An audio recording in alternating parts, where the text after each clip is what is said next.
Hey guys, welcome back to my channel, Love to Love Lifestyle. If it's your first time, I just want to say welcome, and if you're returning, I just want to say welcome back. Now this video is very close to my heart. As you all know, I just visited Nairobi, Kenya, and I shared my experience at the Giraffe Center with you and at the Nairobi National Park. So you can check that video out. I'll put a link to it in the description box below.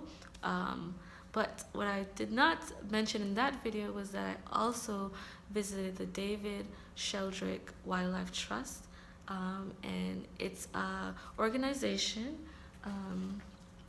that fosters wildlife, specifically, or more specifically, elephants, but they do have rhinos, giraffes, ostrich, like any wildlife that they have found that is in need.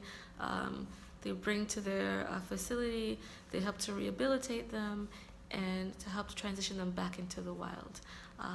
So yes, you read the title right. I did foster a baby African elephant, and I am so excited about it. I'll share more about her later on in the video, but before then, I'll just share my experience at the Wildlife Trust with you. Okay guys, so if you want to learn more about the David Sheldrick Wildlife Trust and how I managed to foster a baby African elephant, and how you can too, please stay tuned. Now this little handsome guy's name is Lugard, and Lugard is just over 1 year old. However, he came to the orphanage when he was about 5 months old, and he is a survivor of human-wildlife conflict. As you can see, if you look to the back right leg, you will see a lump above his knee, and this is from being shot above his knee. And he was found by pilots that were patrolling for the KWS, which is the Kenya Wildlife Service, and they were on an anti-poaching mission where they found Lugard and sent in help for him. And this help definitely saved his life. Now excuse me as this happens. Yes, I just got farted on by an elephant. But yes, let's get back to more important topics. So yeah, Lugard is here, and he's over 1 year old now, and he's thriving amongst the other orphans, and he has really been a survivor. And you can go onto the sheldrickwildlifetrust.org website and read more about his story. Now, as I said in the opening, I am fostering an elephant as well. After visiting the site, I couldn't leave without fostering one, and I made that decision while I was there, and I just went home and read all their stories, and I decided on who I wanted to foster, and I chose Malkia. Now Malkia is a word in Swahili that means queen, and queen she is. Now, Malkia will be turning 1 year old in March, so she's still very young, and she has a couple more years to go at the orphanage. And she was found next to her dying mother, and her mother was dying of natural causes.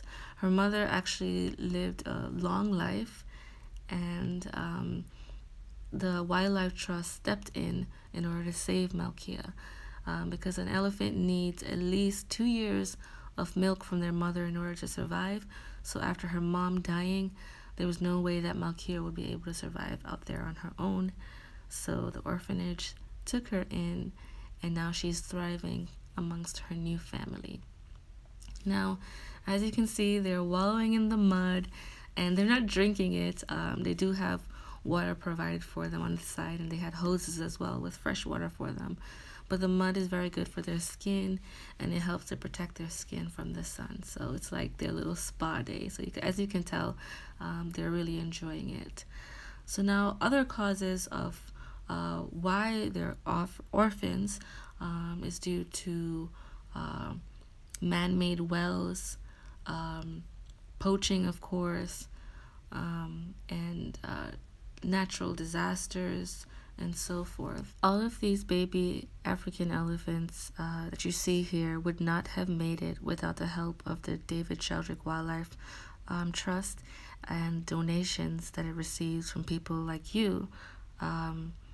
Yeah, so they have all been saved by being here. So let's save more. Just head over to the website as soon as this video is finished. What I really love about the David Sheldrick Wildlife Trust is that their mission is to return these beautiful creatures back to the wild on their time. So they will take care of them for as long as they need, and when they're ready, and only when these elephants are ready, will they go back into the wild. And they give them, multiple chance. They bring them to the Tsavo National Park, and they give them time to roam and come back and so forth, and until the point when they go out and they don't come back. And they have some that do stop back in once in a while to check in on the camp and so forth. So everything is done on their terms, and these creatures are very family oriented, so it's important that the emotion aspect of their reintroduction is taken note to. So as you can see, they really enjoy each other's company, and it helps them to recover from their traumatic experience. Now, the orphans are always the #1 priority here, and this is the reason why it's only open for an hour a day for viewing, and you only get to see them feed off of the milk, and then that's it. You have to go, and they go back to being elephants again, and this is a way to really educate the public and to teach people about these beautiful animals, and to bring down the numbers of human wildlife conflict there as well. So this program is helping to educate the masses, and is helping to save more and more elephants. So that's another great aspect of the David Sheldrick Wildlife Trust.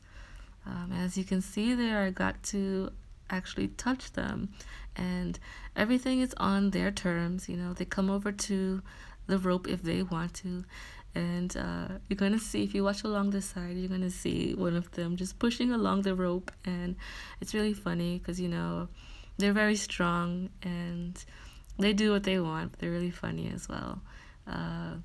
And they're just gorgeous animals, and it's a shame that their numbers have dwindled so much. There you go, pushing the crowd. As for the ivory industry, please take a stand against it, because the cost is definitely not worth it. And I hope that each and every one of you get a chance to experience seeing these great, magnificent creatures in person,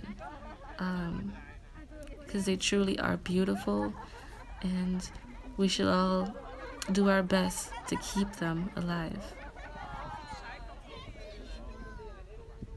So that was it for my video. This is how I managed to foster a baby African elephant with the David Sheldrick Wildlife Trust. I'm really excited about this experience. I'm looking forward to going back and meeting Malkia personally, as when I went there before, they were all in a big group.